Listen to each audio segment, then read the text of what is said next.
Bibliometro, la llave a la cultura y entretención. Bibliometro es un programa anexo al Sistema Nacional de Bibliotecas Públicas del Servicio Nacional del Patrimonio Cultural, dependientes del Ministerio de las Culturas, las Artes y el Patrimonio.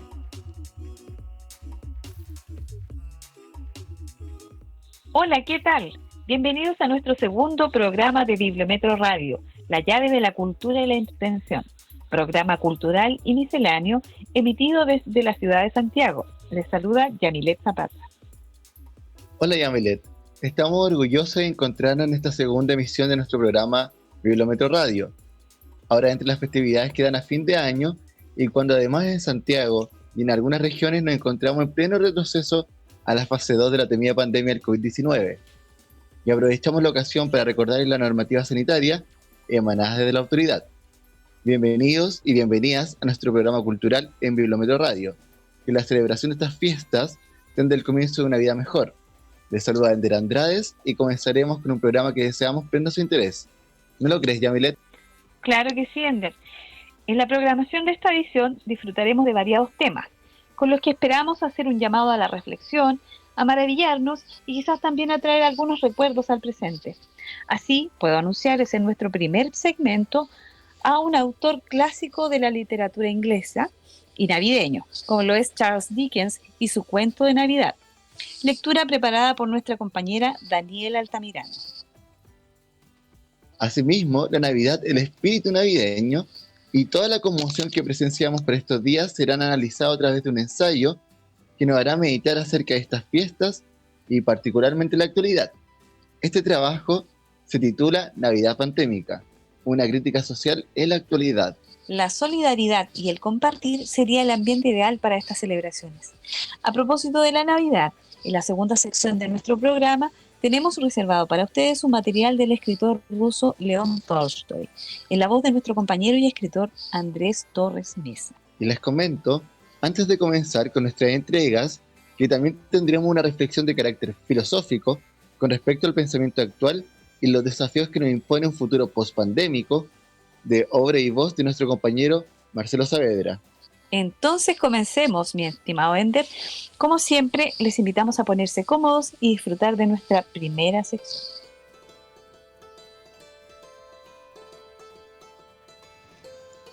Canción de Navidad.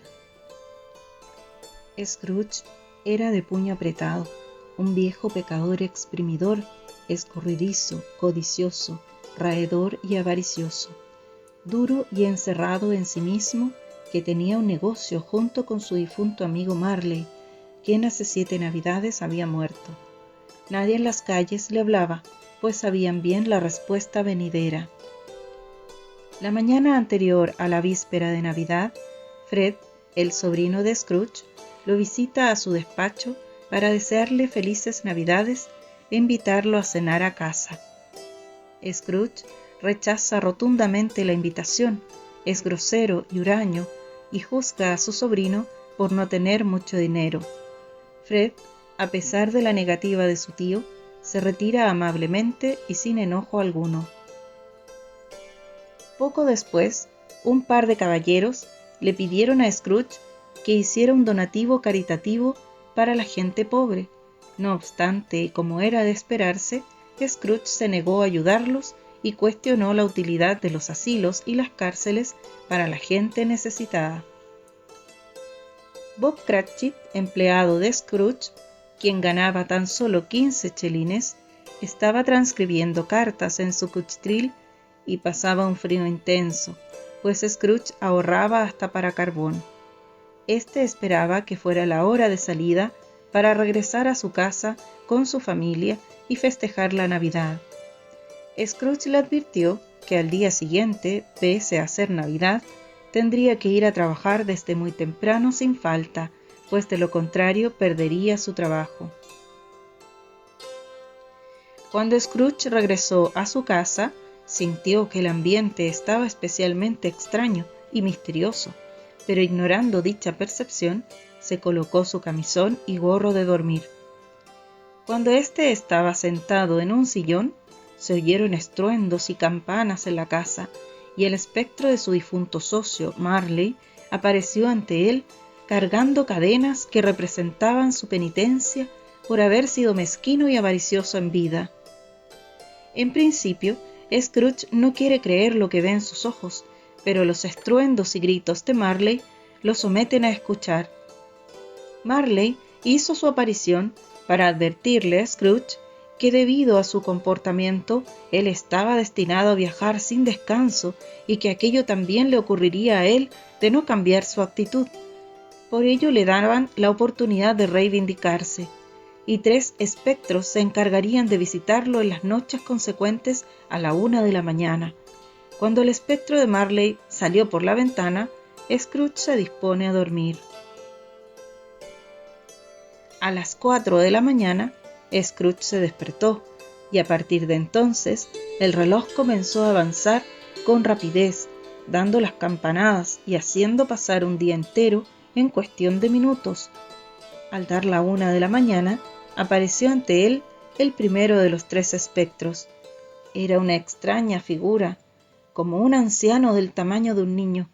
Su cabello, que colgaba por la espalda y su nuca, era blanco, quizá por la edad, y no obstante, la cara no tenía la menor arruga, y el más tierno vello aparecía sobre su piel.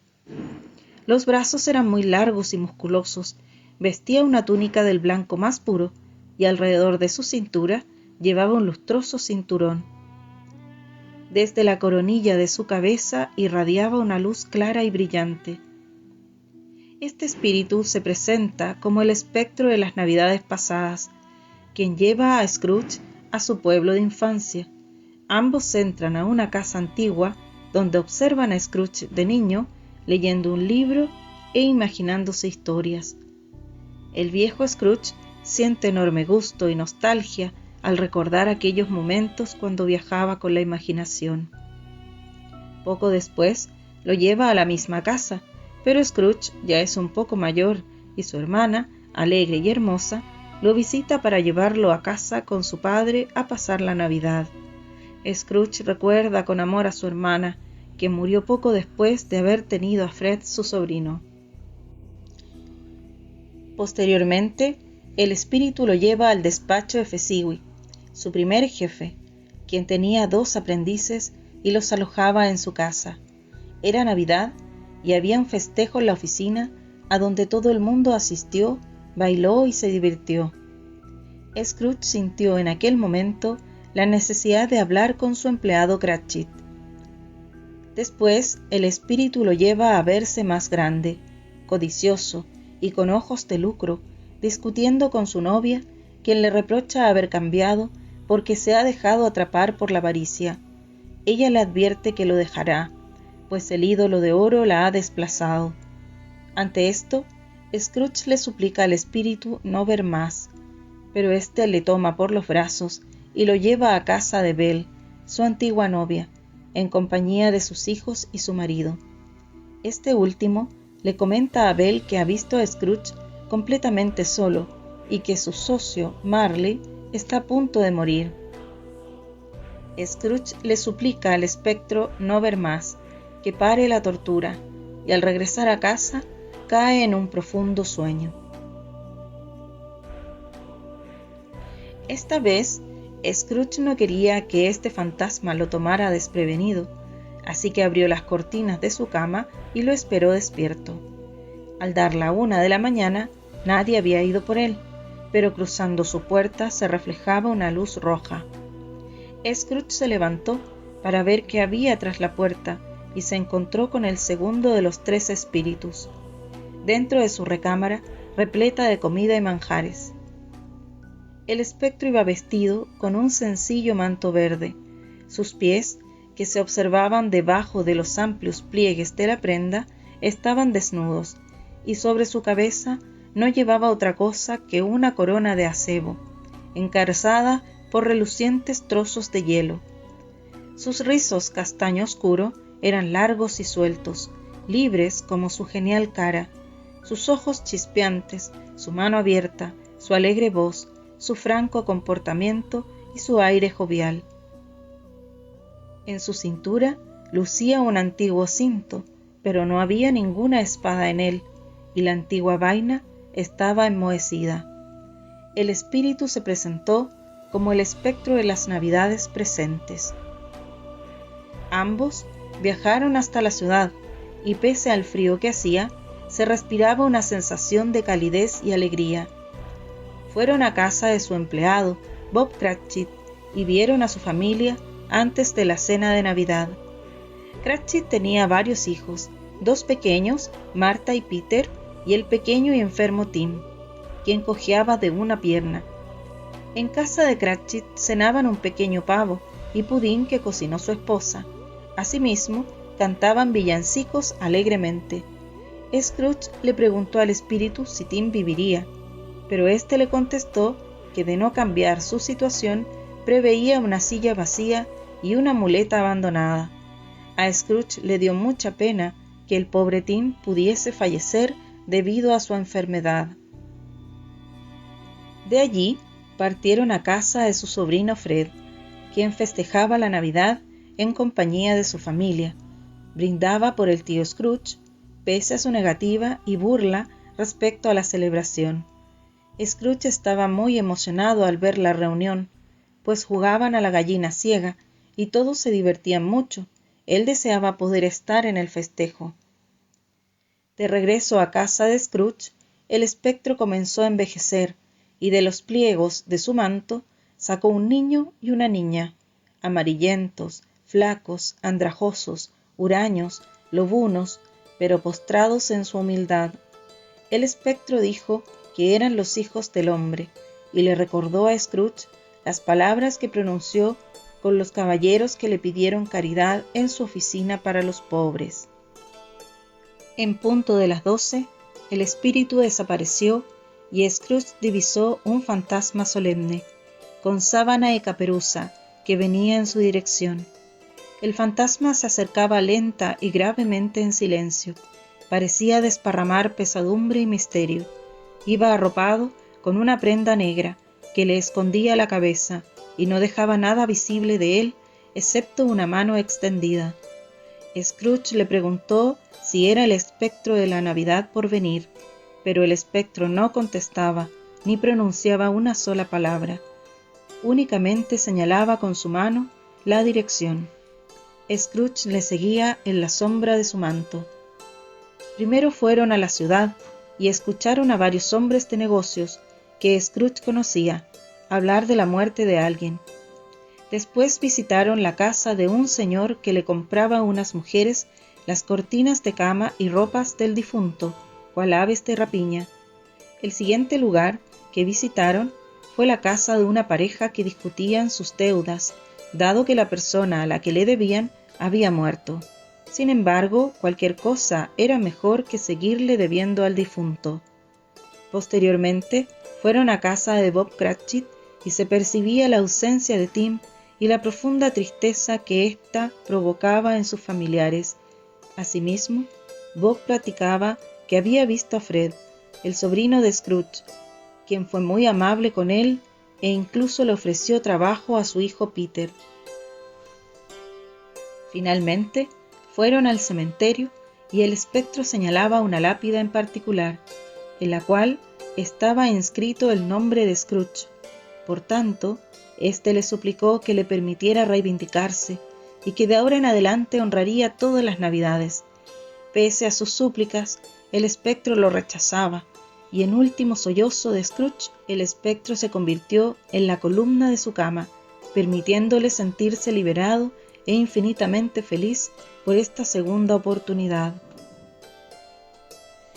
A partir de ese momento, Scrooge juró tener siempre presentes a los 3 espíritus de la Navidad y decidió iniciar un cambio drástico en su vida. Al salir a la calle, comprendió que aquel día era la víspera de Navidad, así que le encargó a un muchacho comprar el pavo más grande de la tienda para enviarlo en el anonimato a casa de Cratchit. Inmediatamente después, se encontró con el señor que le había pedido caridad para los pobres y Scrooge le ofreció una suma muy considerable. No se dilató para ir a casa de su sobrino y pasar la Navidad en compañía de su familia, tal y como la había visto con el segundo espectro. A la mañana siguiente, Scrooge esperaba a Cratchit en la oficina, quien llegó un poco tarde. Scrooge lo regañó por su tardanza, pero era parte de una farsa para notificarle que le aumentaría el sueldo y que le ayudaría a sobrellevar los problemas de Tim. Scrooge cambió radicalmente, se volvió bueno y generoso. Tim, quien no murió, tuvo a Scrooge como un segundo padre. A veces la gente se reía del cambio de Scrooge, pero él era feliz. Horrible el señor Scrooge. Bueno, al menos se redimió aceptando sus errores, ¿no? ¿Cuántos Scrooge tenemos por todos lados, no? Asimismo, la Navidad, el espíritu navideño y toda la conmoción que presenciamos por estos días serán analizados a través de un ensayo que nos hará meditar acerca de estas fiestas y particularmente la actualidad.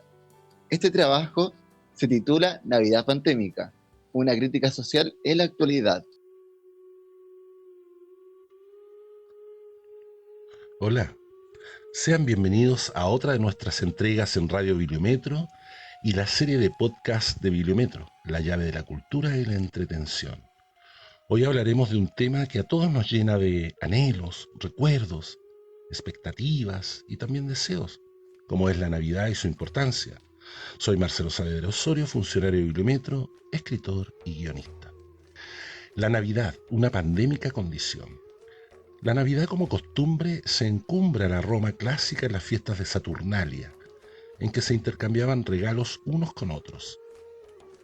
En efecto, esta fiesta consagrada a Saturno, padre de los dioses, o Crono, dios también del tiempo, entre los griegos, se celebraba el 17 de diciembre, en que tenían lugar sacrificios de animales y banquetes públicos denominados Lectisternium, y al grito de la multitud de los Saturnalia.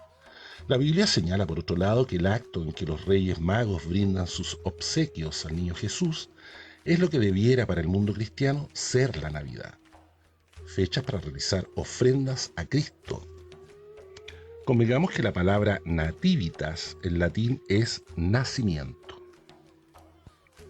Por su parte, para los angloparlantes, ellos utilizan el término Christmas, cuyo significado es misa de Cristo.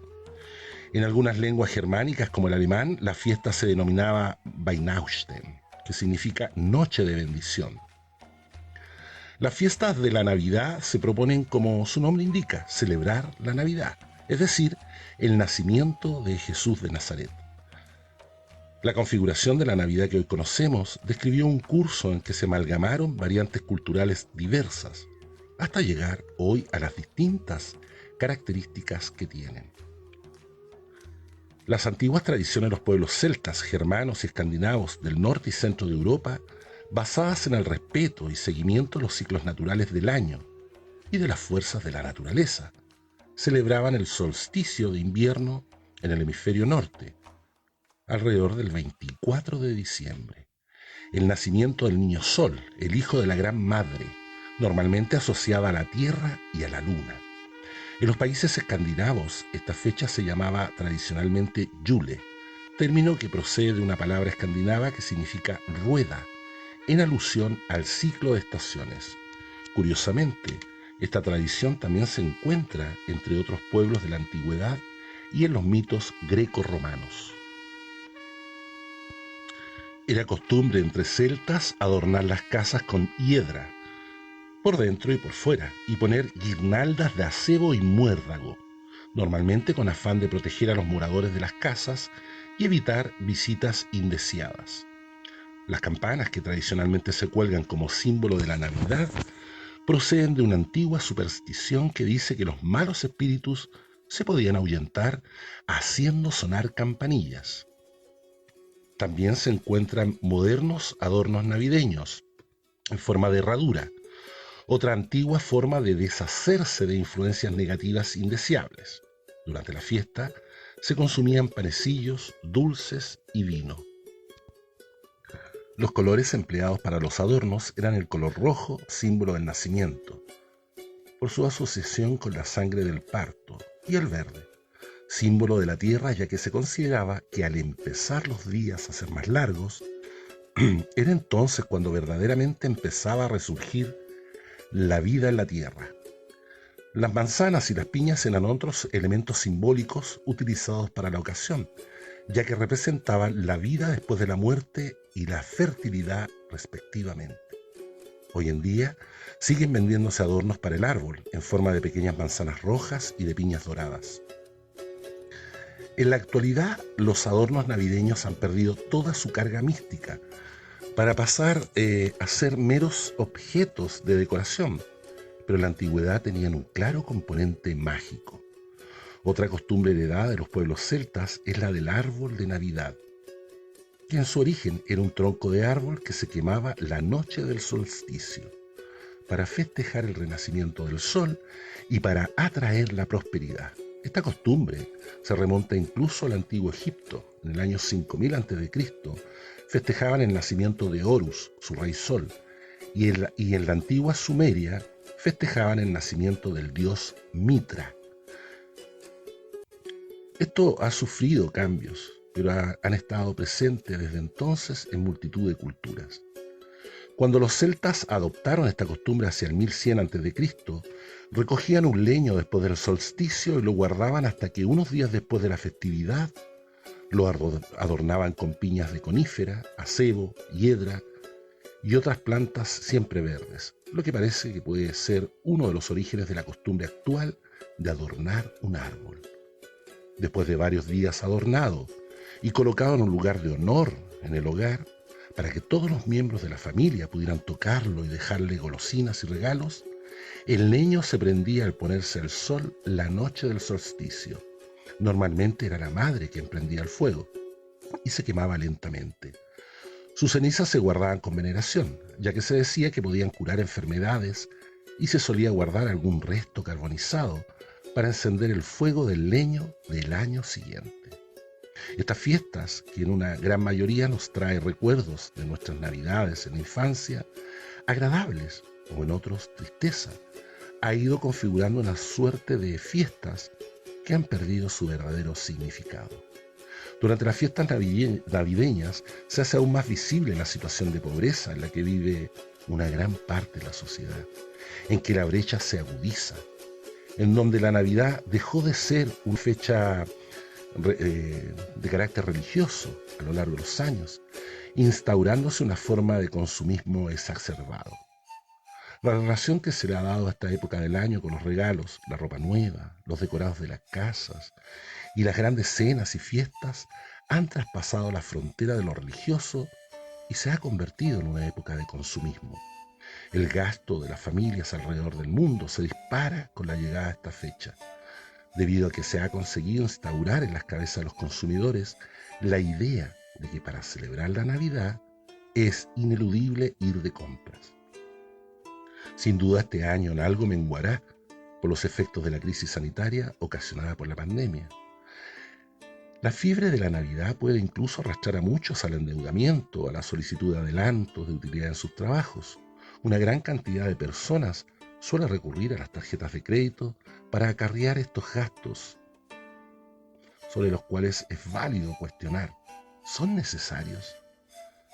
Por lo general, lo que impera en la decisión de gastar tanto dinero en esta época es el no querer dejar sin regalos a sus familiares y amigos. Gastar una alta suma de dinero en las fiestas navideñas pareciera ser la certificación de amor hacia los hijos, parejas, madres, padres, entre otros. El pensador polaco Zygmunt Bauman señala: hoy la sociedad está cambiando y los multimillonarios son un grupo cada vez más pequeño que se beneficia del desarrollo de las rentas ascendentes de la renta nacional. Sin embargo, la clase media está más cerca de los proletarios y de la gente que vive en la miseria. Es lo que yo llamo el precariado. Y para acompañar esta opinión, Bauman, autor de títulos como Vigilancia líquida, La sociedad líquida, sobre la educación en un mundo líquido, o Vidas desperdiciadas, cita al Papa Francisco en su exaltación apostólica llamada Evangelium Gaudium. Las ganancias de una minoría están creciendo exponencialmente, al igual que el hueco que separa a la mayoría de la prosperidad que unos pocos de seres felices disfrutan. Los muy ricos, los billonarios, se han puesto una barricada alrededor y han subido los puentes levadizos, añade Bauman. El consumismo ha devorado gran parte de nuestras actividades cotidianas y de lo que debieran ser nuestros sentimientos más personales, agrega desde Buenos Aires el psiquiatra y dramaturgo José Eduardo Abadi. Cuando la Navidad se torna en confundir lo que uno es con lo que uno tiene y lo que uno muestra con lo que uno vale, estamos en presencia de un problema, señala. La estética navideña tiene sus detractores. En primer lugar, quizás los cristianos que insisten en recordar el verdadero sentido de la Navidad, el nacimiento de Cristo, y lamentan que los Santa Claus, arbolitos y motivos paganos inunden y nublen el espíritu original. Como ejemplo, un estudio realizado por la consultora Nielsen en Reino Unido constató que de los casi 6.000 motivos presentes en las tarjetas navideñas, solo 34 mostraban escenas de la Natividad. Finalmente, la Navidad debe ser un acto reflexivo, más aún hoy en que el mundo se debate en una carrera por obtener el mejor regalo de Navidad, una vacuna que inocule un virus que ha demostrado su letalidad en las sociedades modernas. También debería inocularse a la extrema desigualdad social. Un gran abrazo y felices fiestas. Espero podamos encontrarnos en otra entrega de Bibliometro y no olviden visitarnos en nuestras redes sociales. Hasta pronto, que estén muy bien. Bueno, ahora les invitamos a disfrutar de un clásico como es León Tolstoy en El perro muerto, que tiene por protagonista a Jesús precisamente, un bello microrrelato en la voz de nuestro compañero Andrés Torres, que sin duda lo disfrutarán.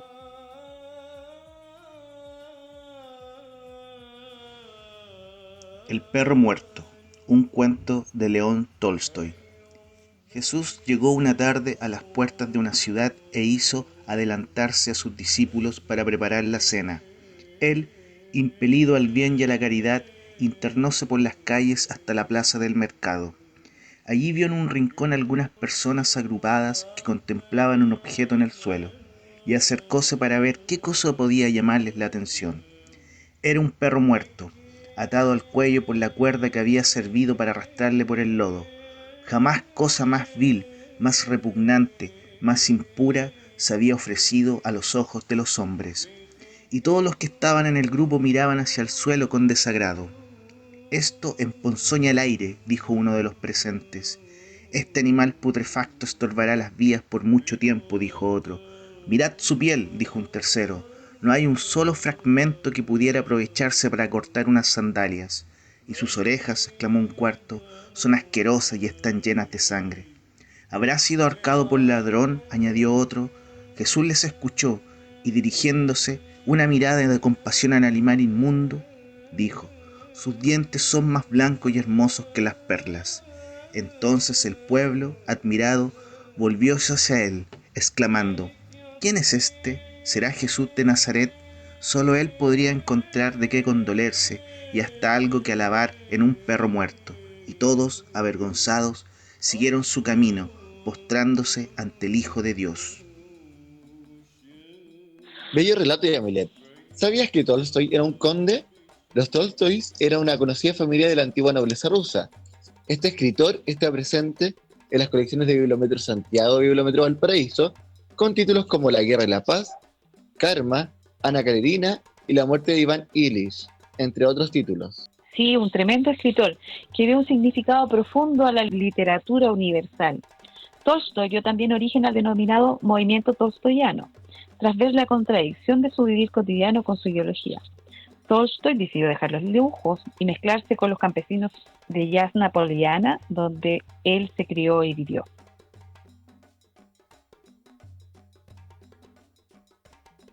Ender, antes de continuar, sabemos que como siempre la colección bibliográfica de Bibliometro ha seguido creciendo, por lo que tenemos novedades. ¿Qué te parece si las señalamos? Sin duda, Yamilet. Las colecciones de Bibliometro se siguen enriqueciendo. Entre algunos títulos y autores podemos mencionar, por ejemplo, uno de los libros infantiles que llegó para todos y todas las niñas es Princesa del Poder, que son 15 cuentos clásicos empoderados.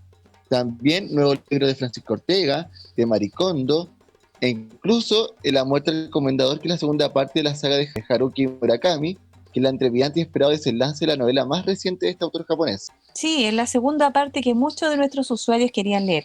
También llegaron a la colección de Bibliometro El peligro de la historia única, un libro que nos hará reflexionar, de Chimamanda Ngozi Adichie, escritora y novelista y dramaturga feminista nigeriana, que viene a suplir con sus textos una deuda histórica con la literatura del continente africano, donde a través de este libro alerta sobre los peligros de reducir una persona, un país o una cultura a un relato unívoco.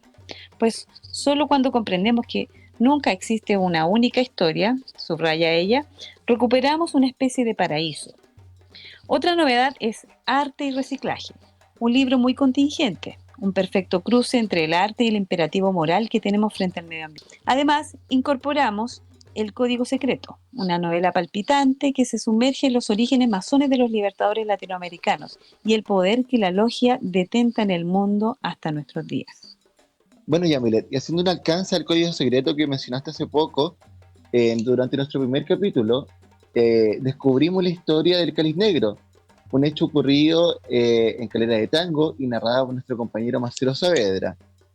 Y además, quería invitarlos y invitarlas, quiero decir, a que se inscriban a nuestro sitio web para que realicen sus sugerencias de los libros que quieran leer posteriormente. Además, les queremos señalar que hay interesantes títulos en nuestra colección y para ellos tienen que ingresar a www.bibliometro.cl para revisar nuestro catálogo.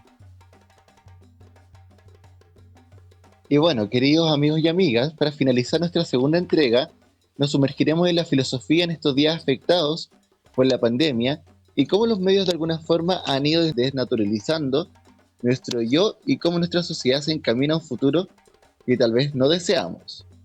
La filosofía nos hace reflexionar sobre los peligros de la ciencia sin el componente ético.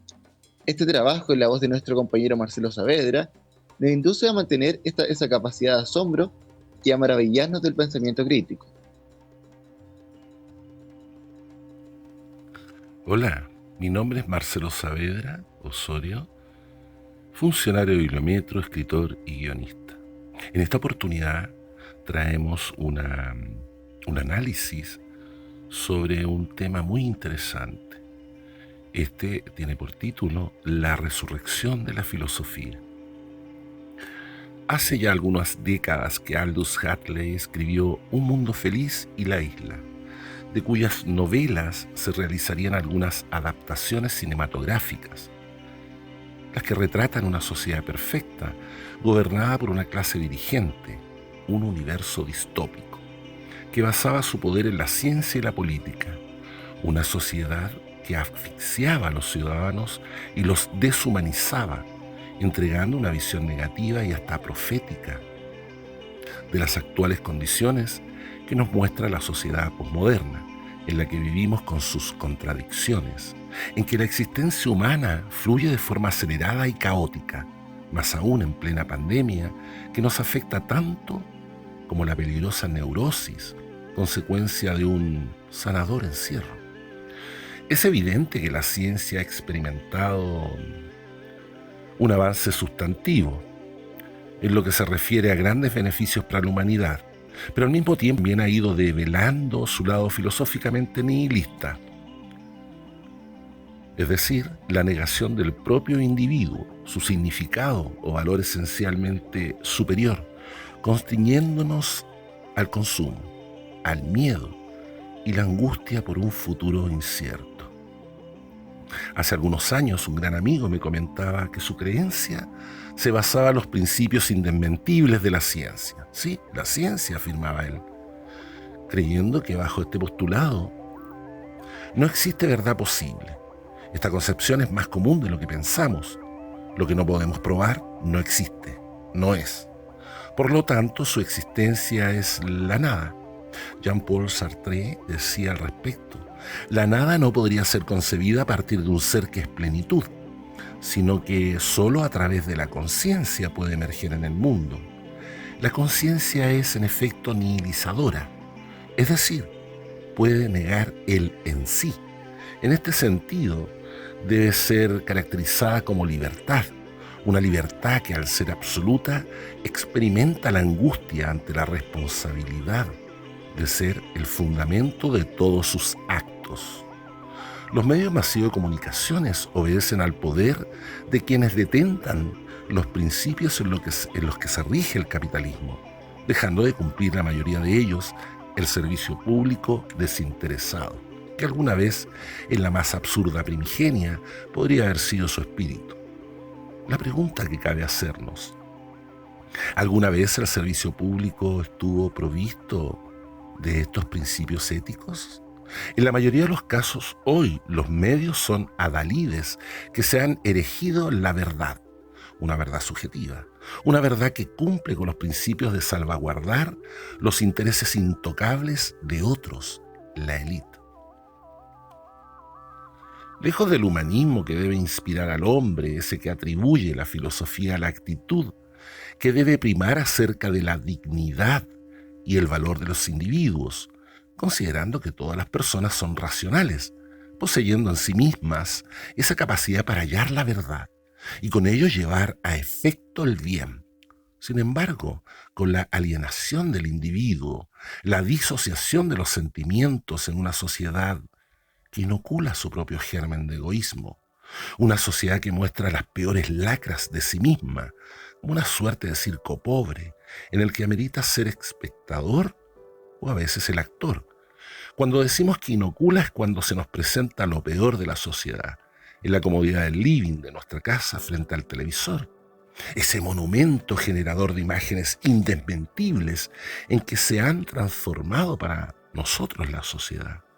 Los canales televisivos, sensores de la realidad, esa que produce espanto y al mismo tiempo inhibe la capacidad de asombro, la muerte de la filosofía, la que dependiendo del rating nos hace por algunos segundos ser más humanos, al tiempo que colabora con el estado de alienación, al mostrarnos imágenes editadas que dependiendo cómo se muestre la crónica, nos hace pedir que caiga todo el peso de la guillotina ante algunos agresores del sistema, como alguna vez se hizo bajo los furibundos llamados de Robespierre en la Revolución Francesa, frente a situaciones que nos hacen ser irracionales y desprovistos de la libertad individual. La chusma inconsciente, esa que un presidente de Chile alguna vez dijo con vehemencia popular y que separaba incluso en esa retórica clasista a la otra, a la privilegiada, la canallada dorada. Bueno, ese fue Arturo Alessandri Palma. Aldous Huxley, en sus sueños más excéntricos, contenidos en sus ensayos y novelas, advertiría con sus propios estados de conciencia alterados una experiencia esencial que prodigaba con un sinnúmero de drogas alucinógenas, relatando lo que percibía. De alguna forma, hoy estamos permanentemente bajo los estados alterados de la conciencia que produce la televisión y la Internet. Ya Jerry Mander, en su libro Las 4 razones para terminar con la televisión, denunciaba que el estado de abandono de los sentidos nos preparaba para ser grandes consumidores. Cuando nos acomodamos para ver un programa de televisión, es que experimentamos ciertos procesos físico-químicos. Bajan las pulsaciones precordiales, ondas cerebrales más planas, un proceso de disociación de nuestro yo. En consecuencia, estamos mejor preparados para la penetración del mensaje, sea este comercial o político, que hoy es sinónimo del otro. La ciencia al servicio de los grandes grupos económicos. El mercado no puede detenerse. Si es necesario, las guerras serán los motores de la economía, no de la historia. El individuo no manda, no existe, es nada. El colectivo de la colmena, los que trabajan para que los grandes engranajes de la monumental maquinaria no cese, esa que alimenta a los privilegiados, a los dueños del mundo, a los dueños de nuestras vidas. Sin siquiera podamos advertir esto. Hoy más que nunca la ciudadanía vive mirando la televisión aterrorizada. Mientras los medios informan de la cantidad de contagiados y fallecidos en Chile y el mundo, como una suerte de oráculo moderno. Ya en 1946, Martin Heidegger, gran filósofo, ofrece una tesis sobre el componente bestial de la naturaleza humana, que se intentó con el humanismo clásico neutralizar mediante la lectura, como si fuera una campaña de alfabetización en su momento, mediante envíos postales intentando pacificar a los amigos que tenían profundas incidencias en la sociedad. Una suerte de lectoamigos, como hoy lectos Facebooks. Una amistad compulsiva, sin fronteras, que delimitan el pensamiento. Una suerte de cadenas alfabetizadas, el germen de las ambiciones imperialistas. Sin embargo, hoy quienes están en la vanguardia de la tecnología ejercen este tipo de cofradía bajo los gentiles auspicios de las redes sociales como la mentada Facebook, Instagram, Twitter. Una afinidad empática, más pragmática, revelando nuestros datos personales, nuestros objetivos más sentidos, al tiempo que seguimos perdiendo nuestra individualidad ante los nuevos ideólogos del totalitarismo del siglo XXI, el control de la información y de las masas bajo la égida de la NSA, Agencia de Seguridad Nacional de Estados Unidos, dueña de nuestros datos personales. Las tecnologías del yo que planteaba Foucault y lo que conduce a la exagouresis, es decir, la renuncia del propio yo. Dentro de esta separación y negación del individuo, podríamos intentar sugerir que las nuevas formas de dominación ya están en marcha, no como un descubrimiento brillante, sino como consecuencia de una ignorancia búlica. Quizás podríamos intentar comprender que la libertad nunca más será verdadera, condenándonos a la eterna caverna de Platón, donde la realidad es aquella que solo nuestros sentidos pueden percibir, es decir, la subjetiva. Para terminar, no puedo dejar de citar a un filósofo que hoy marca una tendencia peligrosa, aunque interesante, un nuevo Nietzsche, de orientaciones distintas de las que se intentó marcar por parte del padre de Zaratustra. Su nombre, Peter Sloterdijk. Él nos dice en su Parque Humano, en una respuesta a la carta sobre el humanismo, para él el más importante desafío es la educación, ya que coexistirían dos esferas sociales, en que una será la privilegiada, una suerte de aristocracia de gobierno, sostenida por la ciencia, y por otro lado una plebe que no tendrá más remedio que habitar un parque humano, como si se tratara de un forzado zoológico, uno en donde las consideraciones biopolíticas y necropolíticas son fundamentales, una sociedad que deja atrás el fatalismo del nacimiento por un nacimiento opcional, con una concepción neodarwinista de la selección prenatal, es decir, la elección de nacimiento del más apto. Una nueva dictadura del siglo XXI. Quizás las viejas utopías de una sociedad más justa no sean sueños del pasado, sino la opción más verdadera de un humanismo que se oponga a la nueva dominación antropotécnica, que será aquella de los experimentos y las manipulaciones genéticas, no solo en animales, incluyendo los extintos, como soñó en su film Steven Spielberg, sino con el hombre.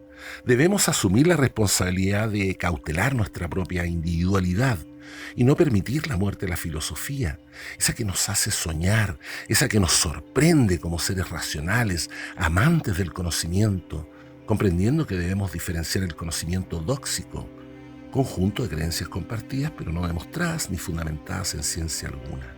Aquel sobre las apariencias, no sobre la realidad en su configuración de conocimiento fenoménico y en consecuencia engañoso e incluso falso versus un conocimiento extraordinariamente necesario, ya que ella profundiza las causas y los basamentos en que están ancladas las cosas, objetivo porque estriba en la naturaleza misma y no de nuestras construcciones artificiales y colonialistas, sino la deconstrucción del saber, para desde ahí comenzar a construir el conocimiento de los pueblos originarios, por ejemplo, como nos indica Boaventura de Sousa Santos, presente en las colecciones de Bibliometro, dado que este debe estar organizado de acuerdo a parámetros hoy multiculturales, además de lógicos y racionales, no como un mero cúmulo, sin orden ni concierto.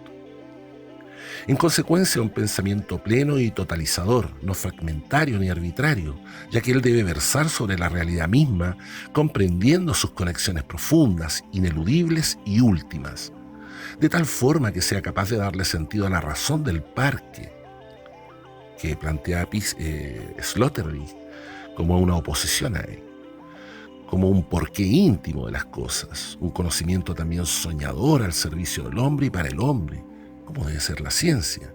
Quizás ya es tiempo que la filosofía ayude a liberar al hombre de la caverna en la búsqueda de esa luz cegadora y verdadera, en que junto a la ciencia vuelvan a cohabitar, nacieron juntas y no diferenciadas, aunque la filosofía se le intente eliminar en países como el nuestro, en que el ejercicio del pensar se transforma en sospecha.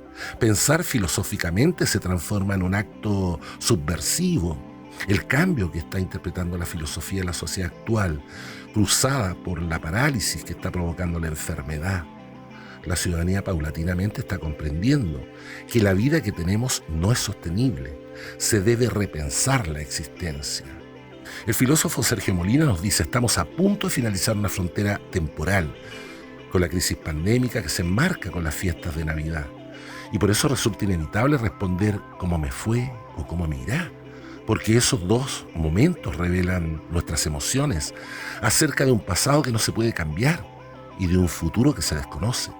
Lo cierto es que en esta época en la que nace el espíritu navideño, aflora un sentimiento de esperanza y la iniciativa de realizar actos y rituales para que nos vaya bien, y más cuando hemos superado un año complejo, lleno de cambios y desafíos. La coronacrisis y el camino hacia un nuevo paradigma filosófico empieza a establecerse como el concepto de seguridad humana, el que debe imponerse por sobre los criterios neoliberales del presente. Somos una especie resiliente, con capacidad de adaptación y de afrontamiento de las circunstancias, por adversas que ellas sean. Muchas gracias. Espero podamos vernos nuevamente. Hasta pronto. Interesante deliberación. La ciencia y sus debates éticos es algo que nos debe inducir a la búsqueda permanente de la verdad. La verdad no es útil, sino cuando es realizada, siendo explicada por el ser humano para su trascendencia existencial, para su sobrevivencia como ser histórico. Es muy cierto, Yamilet. Las herramientas para captar la realidad, el carácter instrumental de la ciencia y el papel clarificador de la filosofía deben ser los enfoques necesarios para comprender la dimensión que el mundo debe tener para nosotros en un sentido crítico. Bueno, queridos usuarios y oyentes de Bibliometro Radio, esperamos con ansia volver prontamente a fase 4 del plan Paso a Paso. Para mantener la conexión y el contacto con nuestros usuarios, hemos desarrollado un sistema de reserva online que estará habilitado a medida que los bibliometros retomen su funcionamiento y que debe incidir en evitar las congestiones en los puntos de préstamo. Claro, nuestra página web además ha instaurado un acceso directo a Facebook Messenger, lo cual permite tener una comunicación más fluida con los usuarios. Este nuevo servicio está disponible en su primera etapa hasta las 14 horas de lunes a viernes.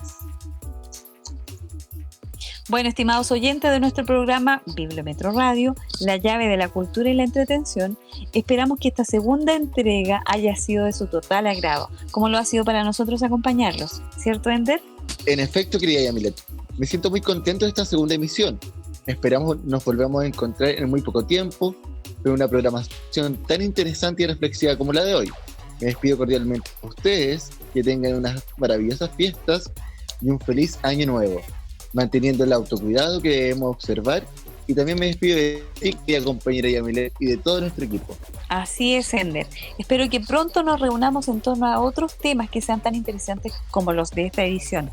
Recuerden, queridos usuarios, contactarnos a través de las redes sociales de Bibliometro, ingresar a nuestro sitio web, revisar nuestro catálogo para, por ejemplo, ahondar en las temáticas propuestas, las novedades o sugerirnos algún nuevo título a incluir en la colección o temas que les gustaría que tratáramos en programas futuros. Así, sin más que agregar, que desearles de parte de nuestro servicio y de quienes hacen posible este programa unas felices fiestas y un venturoso año nuevo que nos traiga salud, paz y amor. Les decimos hasta pronto.